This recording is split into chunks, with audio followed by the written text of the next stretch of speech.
Okay, we're going. Give people a second to join.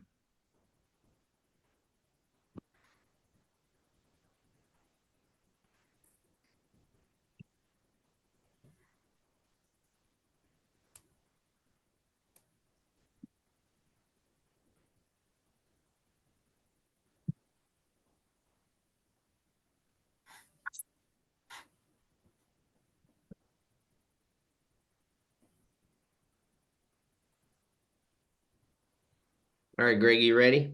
Yep. Let's do it. All right. Well, good afternoon, everybody, to this session with Alpine and CJ Logistics. Today's topic is mastering the art of WMS selection. Can often be your career's make or break decision. It is one in the series of webinars that we'll be promoting throughout the 2024 calendar year. This is going to be an exciting and informative overview about what happens and how you navigate through a WMS selection. Need to call out the information discussed in this session represents the views of the individuals and does not constitute legal advice. You should consult with your organization's leadership and legal counsel.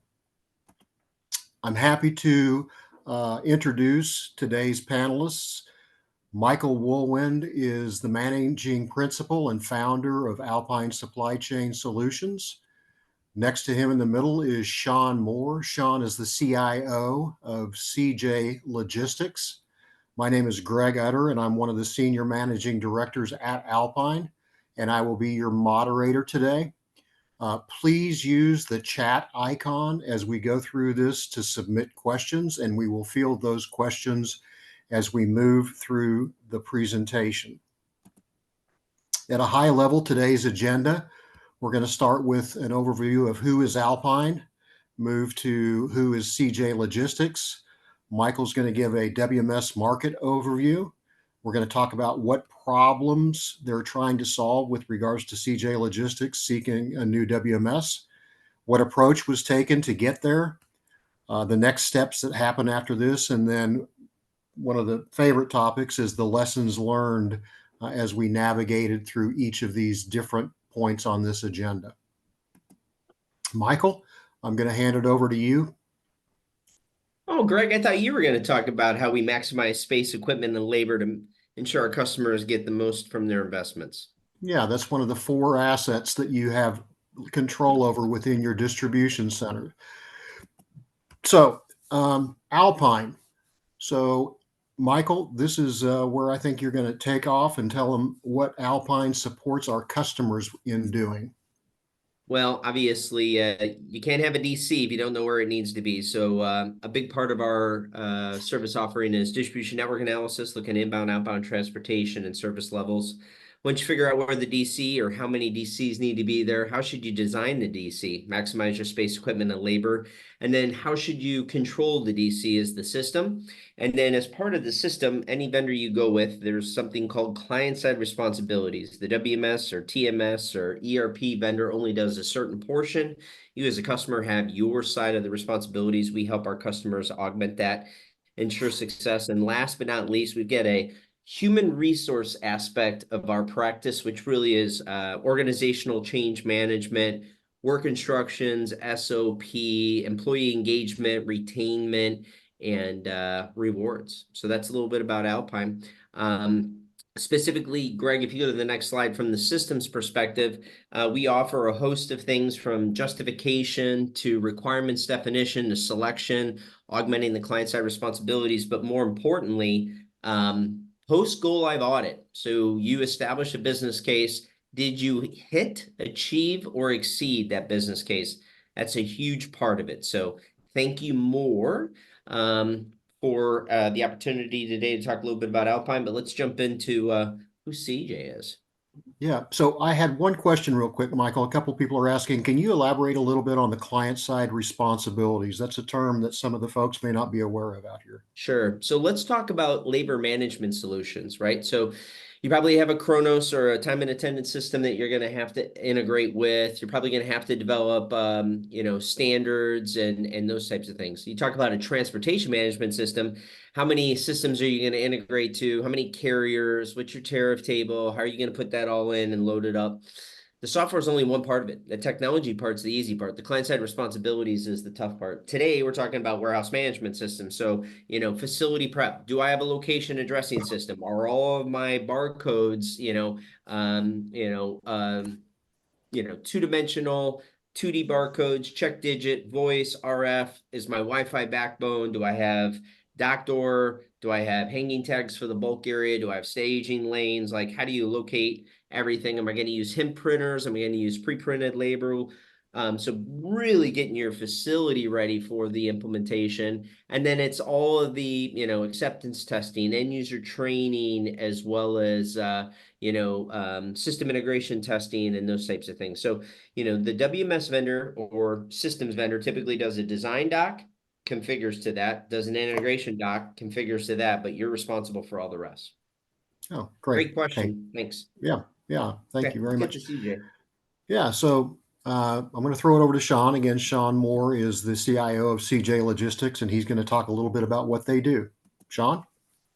Hello, good afternoon, everyone, and thanks, Alpine, for having me. Wanted to take a moment and give everyone on the call a little bit of background on who is CJ and what do we do. So the CJ Group is a conglomerate in Seoul, South Korea, that focuses on 4 key business units. We have a biotechnology division, a food and food service division, a media and entertainment division, and then finally retail and logistics, which is the division we're a part of. Many of these divisions all have US-based organizations that are supporting the extension of CJ's profile into the United States and North America. Great. All right. Great. Go to the next. Yeah. So as a part of CJ, we have core values and some principles that we take for granted and as a part of the corporation. Only one, talent and shared growth as we think about our team members and how we as CJ Logistics work with our customers and building sort of shared value and ecosystems across what we provide as services. And then the principles of the company, everyone in the company really takes to heart integrity, passion, creativity, and respect. And so we take those principles very seriously in terms of how we work together as team members as well as across the globe. And then CJ Logistics, we have a key mission and vision, right? To be a strategic partner in designing and implementing the best supply chain management solutions for our customers to succeed. And so with these sort of mission and visions and core values and principles, that's what we're about as we work with a number of CPG and e-commerce customers across North America. Hey, Sean, the one that really jumps out at me is only one. Can you maybe talk a little bit more about that core value and what that means? Yeah, absolutely. So we call it first, best, and different.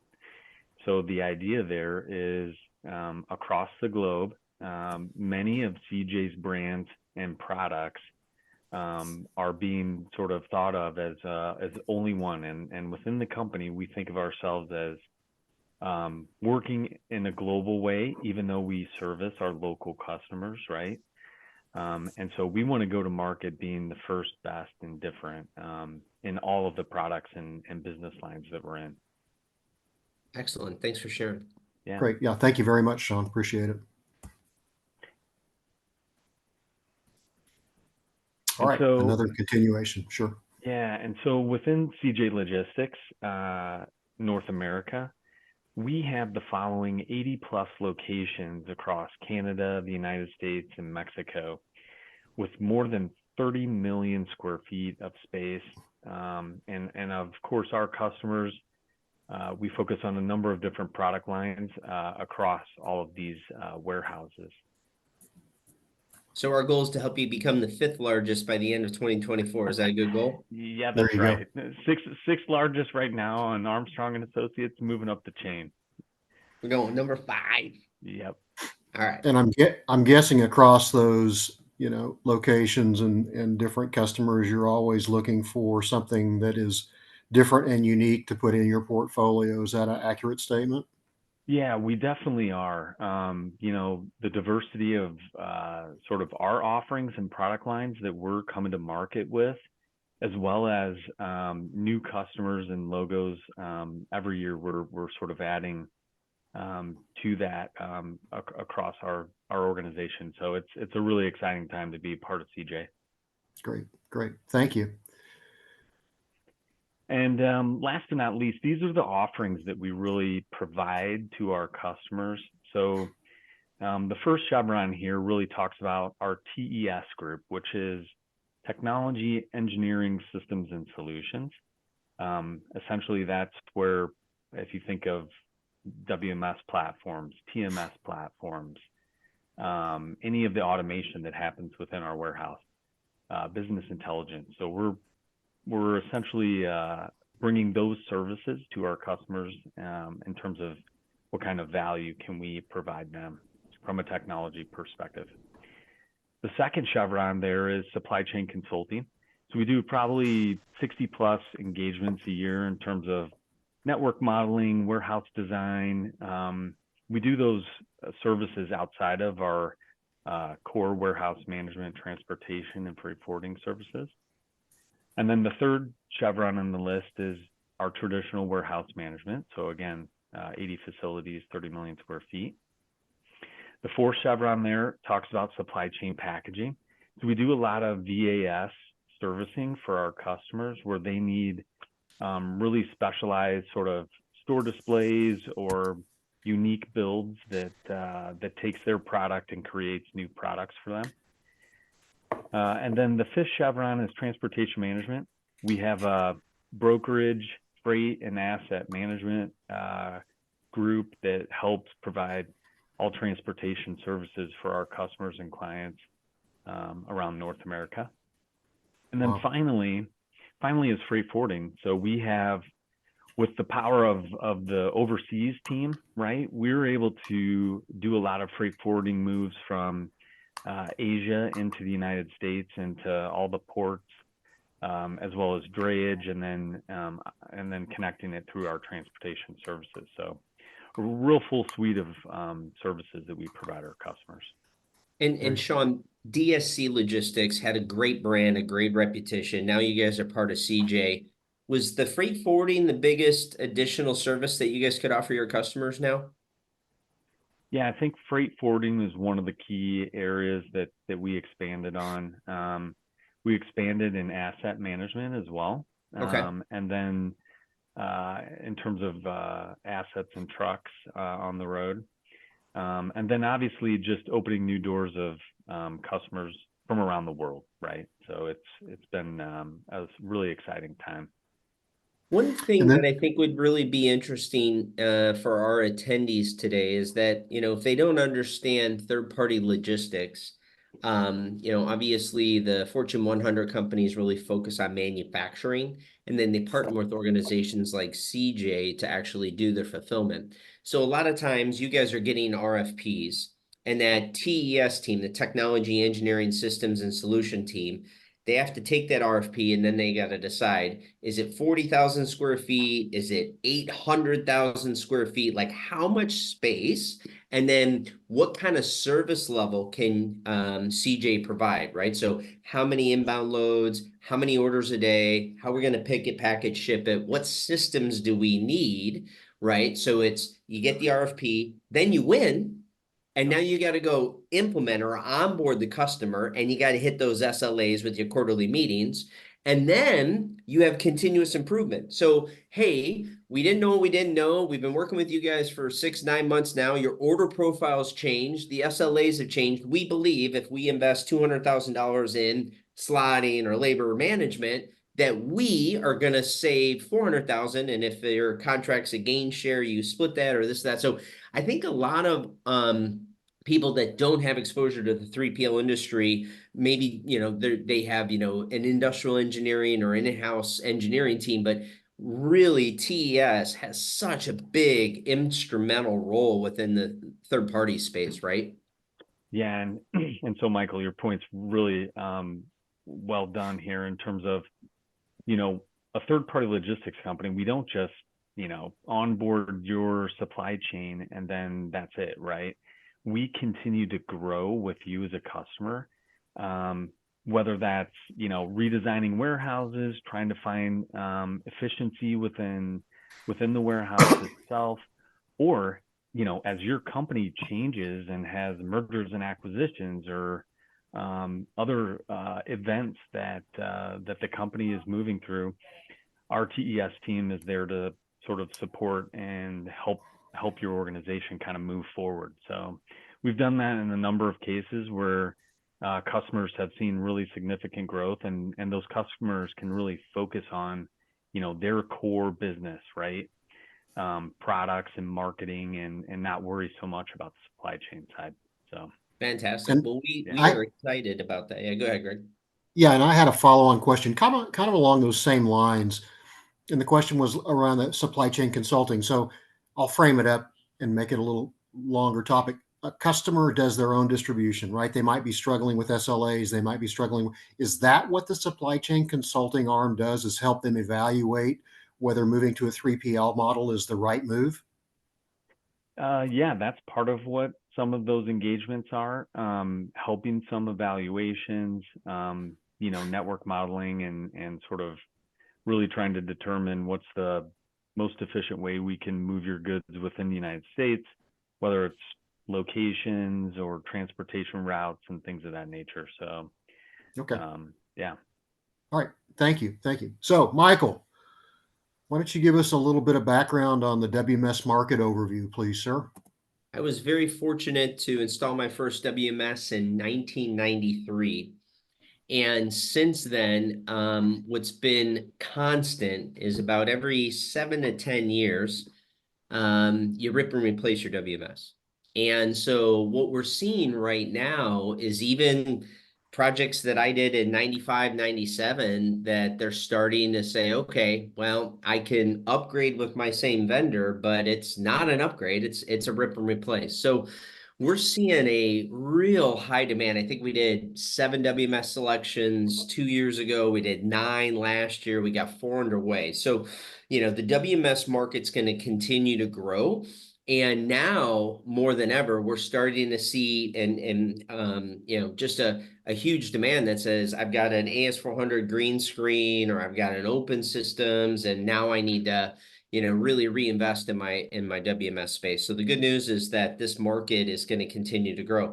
Here's the part that probably blows a lot of people away, and the amount that are on-prem.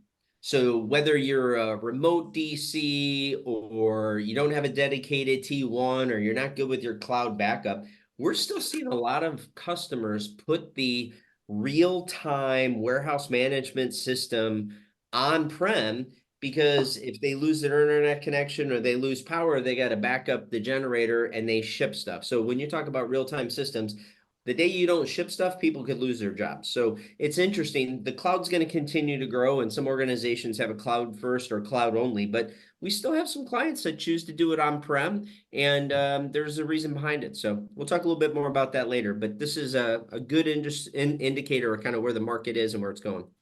Yeah, nice time to be in supply chain in any way, shape, or form. Thank you. So the next one, Sean, I'm going to throw it back to you, my friend. What problem are we trying to solve with a new WMS? Yeah, so for CJ, I think it kind of boils down into 3 key areas.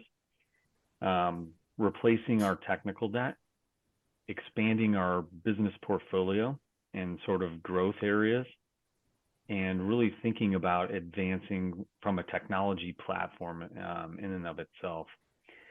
So let me explain what I mean by that. So, as Michael said, a lot of companies are dealing with legacy green screen WMSs. well, we're the same, right? So we have a legacy AS400, and it runs a decent amount of our warehouses today.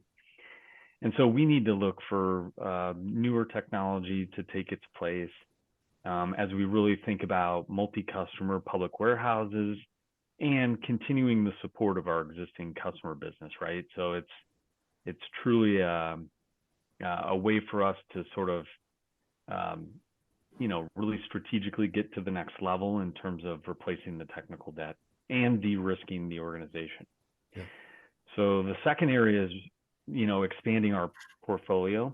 So we're starting to move into the cold chain area, and we have our first cold chain building. And in doing that, we need a new technology to help deploy that new business, right? And scale the capabilities of onboarding new customers, and sort of thinking about speed to market, especially in a cold chain facility. The other area is really thinking about, giving our customers some level of choice and preference as they think about WMS platforms. So now we will have 2 platforms that they could choose from. And then last but not, Yeah, go ahead. No, this last one is the one that was the aha for me. So, we talk about, oh, is it cloud? Is it VPN? Is it single sign-on? But, kudos to the CJ team. Hey, what is your cybersecurity and what's your online security and how do you protect against threats? So this was the first time that we really used that as a competitive differentiator, and it was really important to the IT team. Yeah, so this area, the 3 key pieces here is, tech platform and trying to have sort of a more open framework in terms of how we can integrate with other products, right? From a technology perspective, we see that as really important. And then as Michael said, right, the nature of the cloud, the reliability of cloud services, as well as security is what is, sort of the paramount for us. Not just because it's important, but our customers are also demanding it, right? And so, whether it's SOC 2 Type 2 certifications or PII data, we've got to maintain that level of security and resiliency within our tech stack. Interesting. And I'll tell you that, and Michael can substantiate this, when we're in front of a customer and we'll just fall back that they're green screen. They bought a platform many, many years ago, but frankly, green screen or not, right, it gets freight in the door and it gets freight out the door. And we're often across the table from the C-levels and they say, hey, if we didn't replace this, can we still receive and ship goods? And the answer to that typically is yes, but at what cost? So the technical debt really comes into play with that regard, and the tech platform and security, because they're looking at spending a substantial amount of money by buying a new WMS, and it can't be an offset of just increased productivity, right? It's more than just that. It is all these things that you're listing on this slide above and beyond what you would get from a feature-rich WMS. Your other option is to go hire a bunch of college grads, put them to RPG programming, and sign a 3-year retainer. There you go. Because in fairness, a lot of the AS400 and RPG programmers are aging out, right? So they want to go retire, and how are you going to maintain the system? So it's the word technology debt means many things to many companies, and it has different meanings to different companies, for sure. I'm stealing that chevron, Sean. I'm just telling you.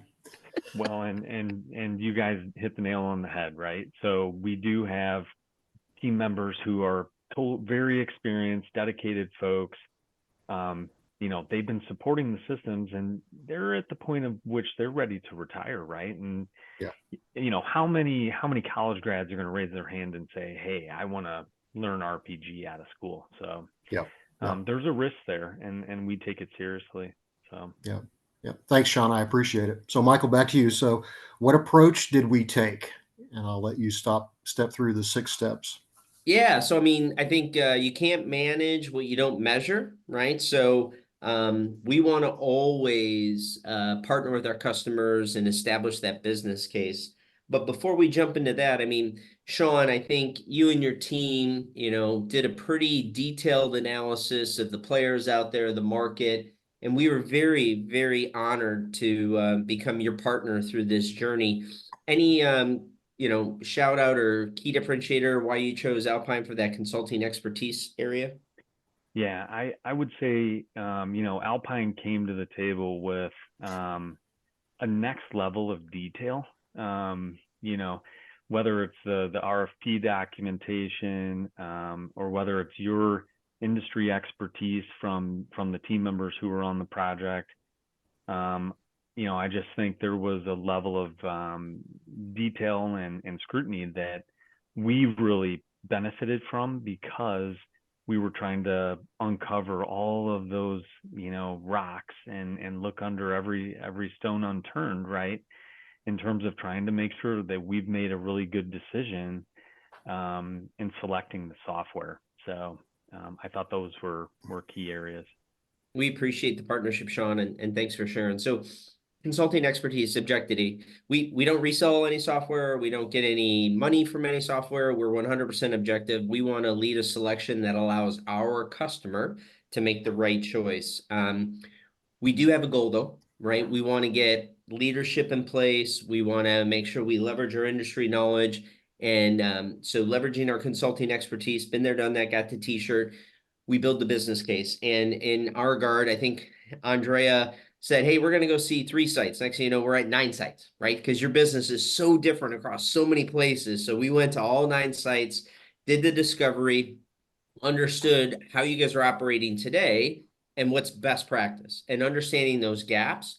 And then, as you and I have talked about a lot of times in this business case, you can't eat the elephant one bite at a time. So we know that we're going to take iterative approaches. We want to build a template. We want to mitigate risk. We want to start to take more and more on and think about, the reporting, the analytics, how we can, give more to our customer, and then really think about, that business case. So we built the business case, and then based on that, now going to all these sites, we've got the requirements. Everybody receives, stores, picks, packs, ships, right? So what's that 10 unique requirements that CJ needs either via vertical or customer, those types of things. Now, with that, we were able to go ahead and develop an RFI. Now, CJ is very well known, IWLA, WERC, CSCMP. They've got a lot of, network out there. And so I think we started with 15 or 16 WMS vendors, and we used the RFI and this requirement to whittle it down to a group that we were able to send the RFP. And then based on the RFP responses, we scored it. We got down to a short list that would do demos. And then we had a demo script based on those unique requirements. Last thing we want to do is the old day, right? 2 days, back to back, 8 hours a day in a demo to see that the WMS would work. Yeah, we get it, right? You guys receive, store, pick, shop. Get me those unique requirements. Let me understand how it's going to really impact my business. So did the demo, scored it, got down to a vendor choice and alternative, and then that next level of due diligence. And so this is, what is the integration strategy? I want to make sure that our customer, CJ in this regard, knows what they need to build on their side of the equation.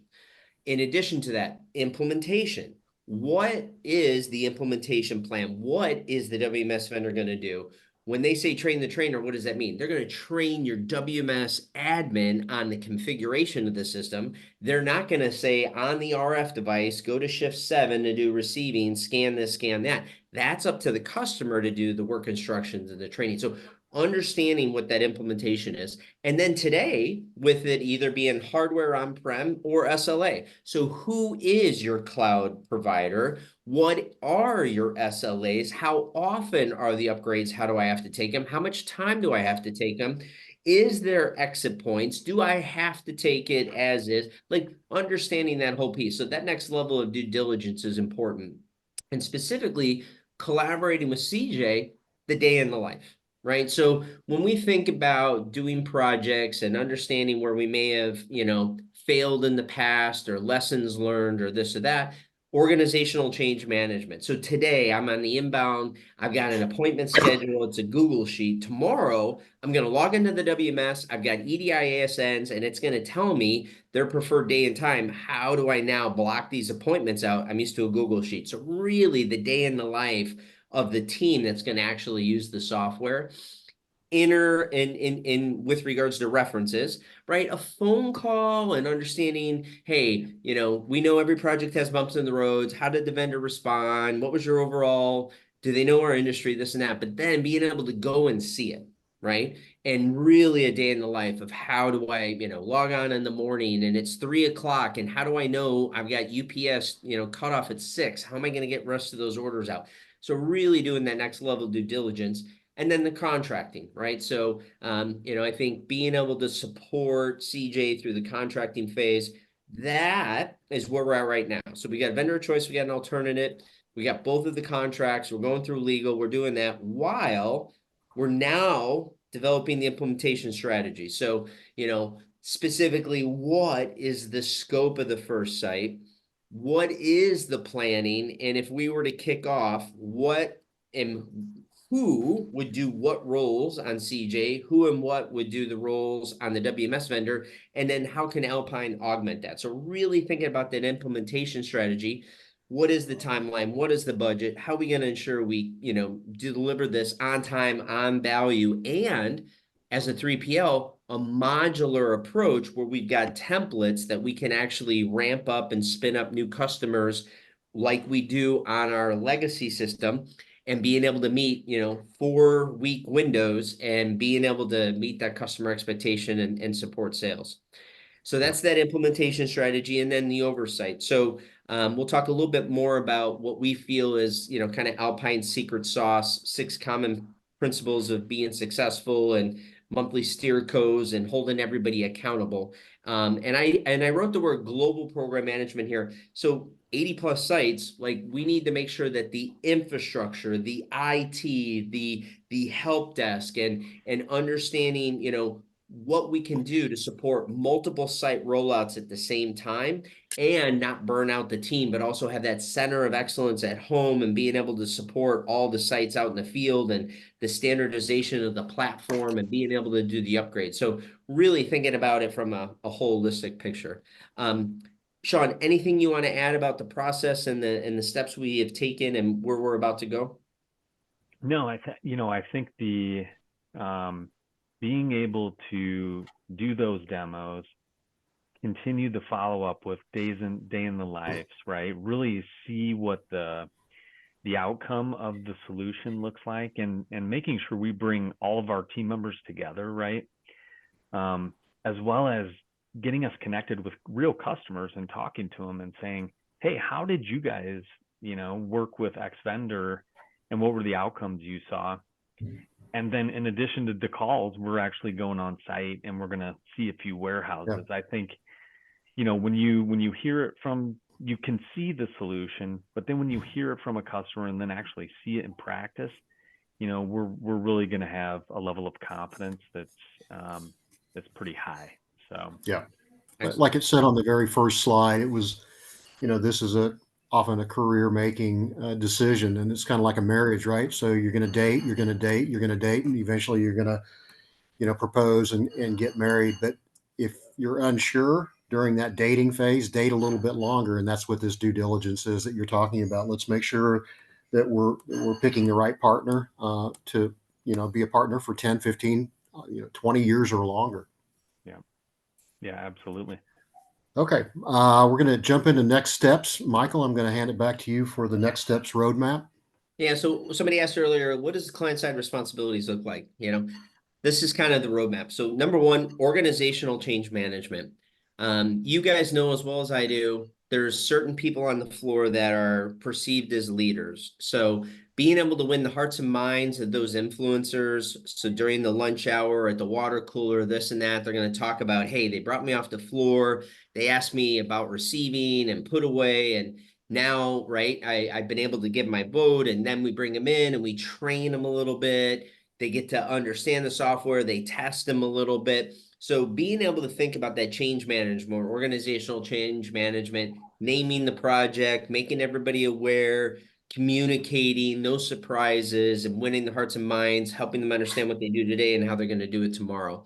And being able to seed other sites into that site, let them see it, and then bring them to their own site and build off of it. So across the entire project, organizational change management.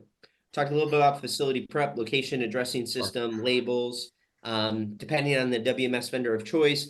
Everybody's got different, vernacular, but you've got a design session where we want to understand the uniqueness of CJ, but also understand best practice. And this is where Alpine typically will support, because we develop the requirements, we saw the sites, we want to hold the WMS vendor accountable to design a solution that we will believe will work.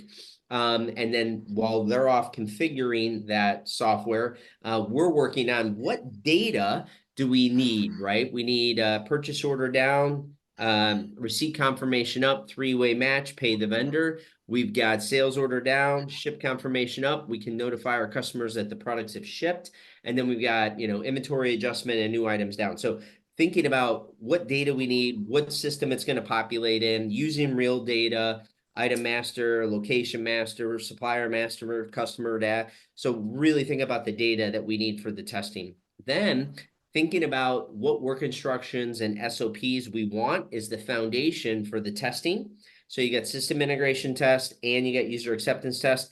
And then also now understanding the SOPs and the risk assessment builds the foundation for the end user training. You got go live support and then post go live audit. So this is kind of that roadmap of implementation. If you go to the next slide for me, Greg, how we're successful.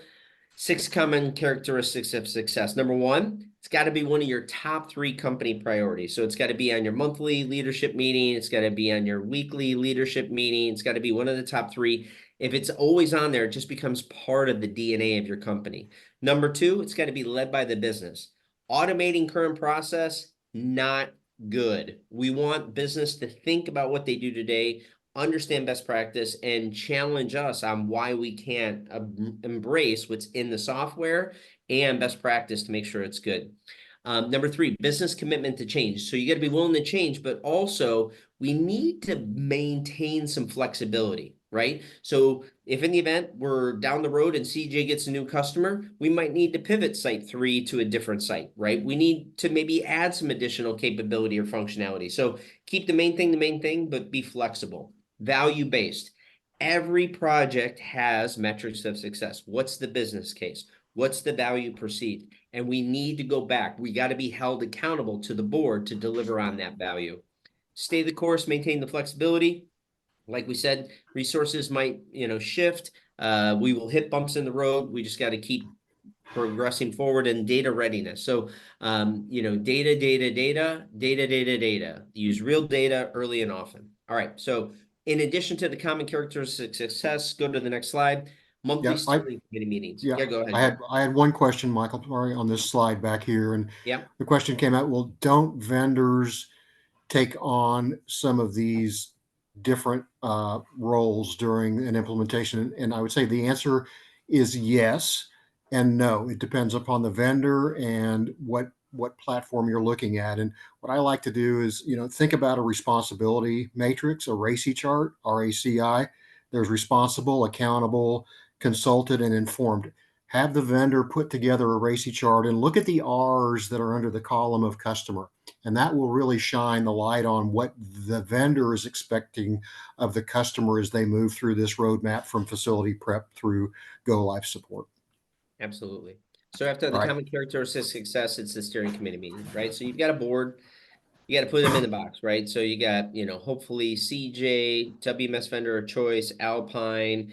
You meet monthly. If in the event somebody wants a RICEF, report interface customization extension or a form, it's got to have a business case. It goes to the steer code. They approve it.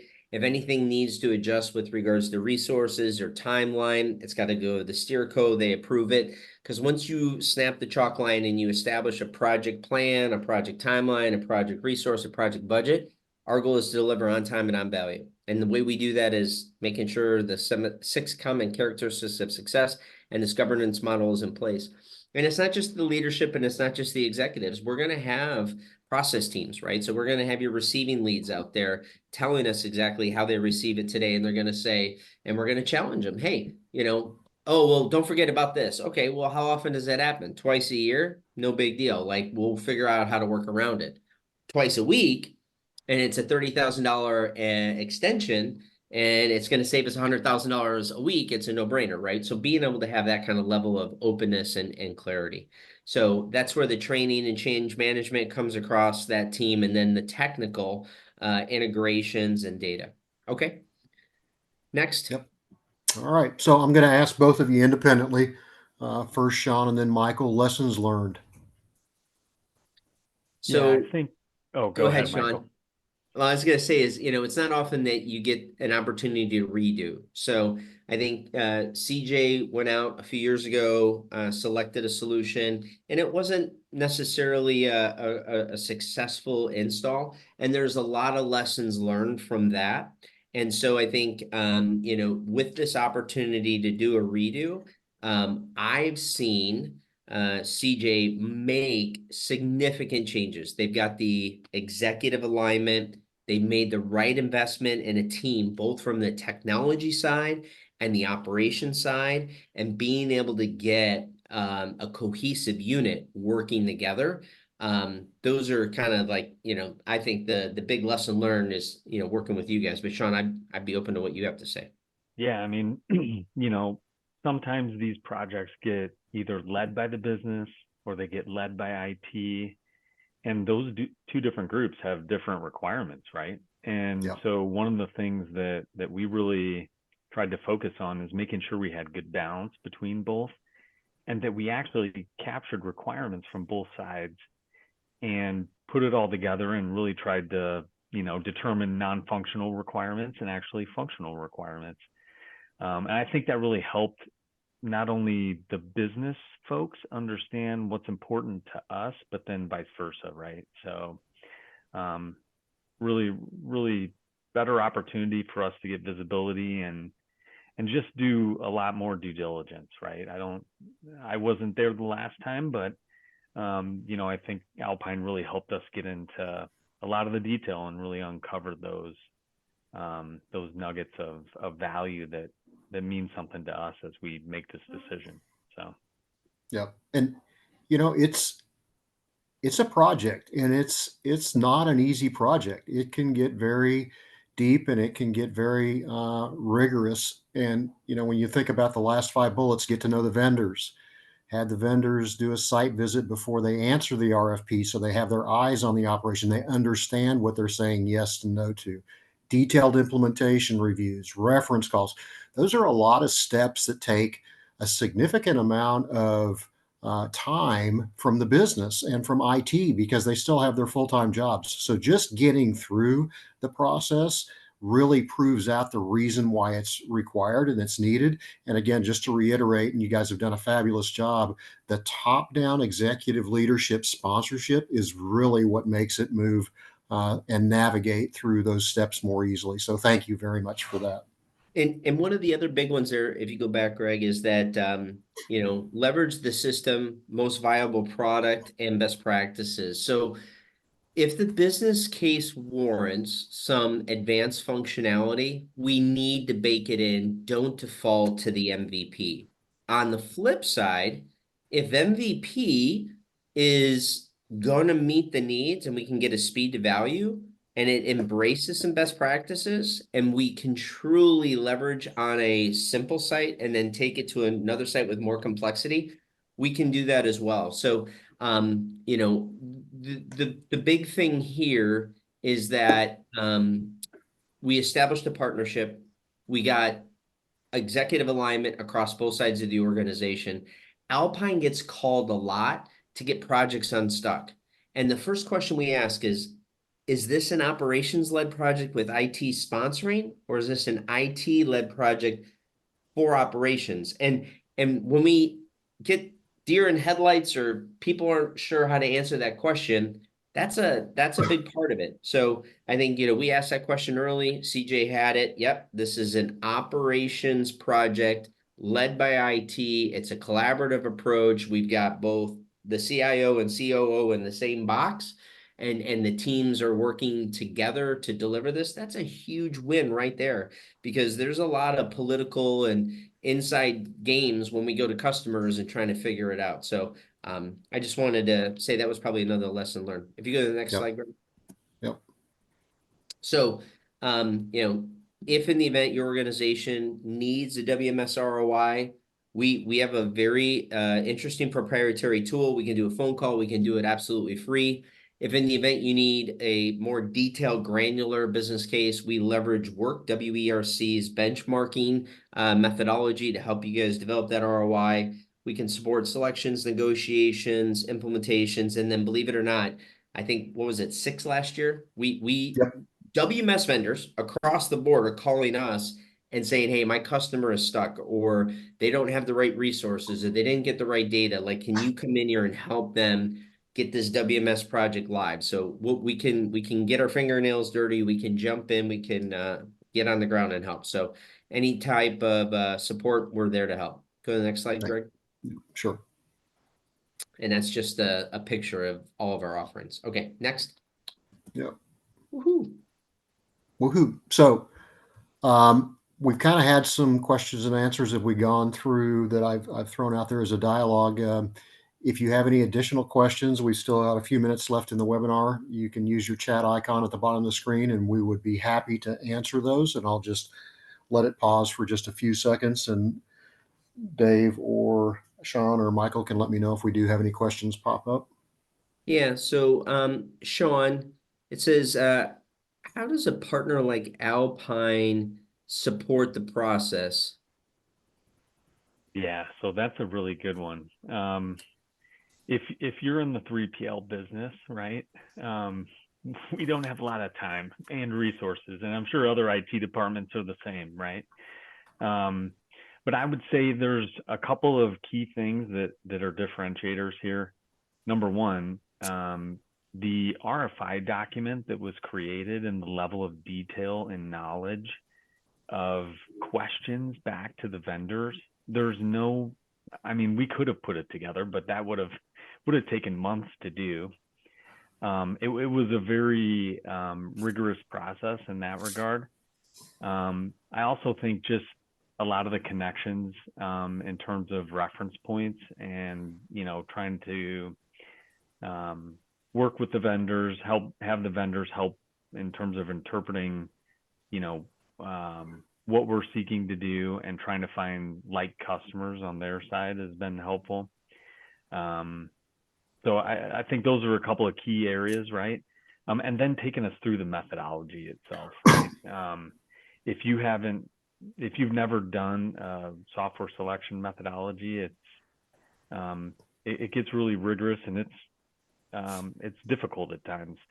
And then I would say the last thing that I think was the most important is there was a financial analysis that was done to sort of evaluate the vendors in terms of their cost and pricing that, is somebody from our end, if you're savvy enough and you got the time, you could do it. But they did a fantastic job of putting that in front of us and really helping us make that decision in a faster time frame. So to the point, CJ could have done it. Speed to value, you guys all have day jobs.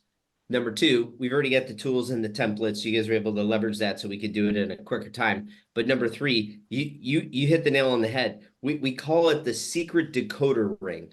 Some vendors are named users, some are concurrent users, some are transaction-based. How do you compare an apple, an orange, and a lime and come out with it? So I think that was the big part, is that we were able to decipher the different RFP responses and pricing models and get it into a nomenclature that CJ could read, understand, digest, and be able to determine the trade-offs between those. So very cool. Thanks. All right, Any Greg. other questions that are out there? No, I think we hit the rest of them through the process. All right. Well, certainly appreciate everybody's attention in this 50-minute journey through WMS selection. Our next up webinar is in March. The title is The Journey, Buying Enterprise Software, and that is March 20 at 1 p.m. Central. There's a link here on the webinar page. You'll also find a link on the Alpine Supply Chain Solutions website. There's a folder in there called Upcoming and Previous Webinars. So we would invite you to look at those. You have our contact information here on this screen and through Alpine Supply Chain. We do want to thank everybody so much for your time and attention, and hope you have a great rest of your afternoon. Thanks, Greg, for moderating. Thanks, Sean, for spending some time with us today. Yeah, thanks everyone.